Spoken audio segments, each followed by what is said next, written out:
Դվինի գերեզմանաքարի վրա մենք տեսնում ենք կնոջ և տղամարդու գլխի հարդարանքի առանձնահատկությունները, այսինքն հնագիտական արտեֆակտները ցույց են տալիս նաև այդ սեռային առանձնահատկությունները և երբեմն մենք կարող ենք տեսնել քարակոփ արձաններ, բավական զանգվածեղ, որոնք հստակ սեռային տարբերակում ունեն և եթե դա կնոջ է պատկերում, անպայման ինքը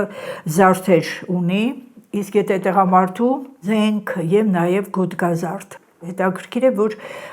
այդ հնագույն շրջանում, այսինքն ավելի քան 3000 տարի առաջ, մենք գոտկազարդի կիրառությունը տեսնում ենք, իհարկե նաև առանձին բրոնզեդարյան գոտիների ձևով, որոնք անպայման ցույց են տալիս այդ զարդի կարևորագույն դերակատարությունը, եթե զինվոր է անպայման զենք և զրահ և անպայման նաև լայն բրոնզա գոտի ենք տեսնում և դա ունեցել է և սոցիալական նշանակություն և պաշտպանական նշանակություն, որովհետև դրանք բավականաչափ լայն են և նաև այսինքն ուղղակիորեն կիրառական պաշտպանական նշանակություն են ունեցել։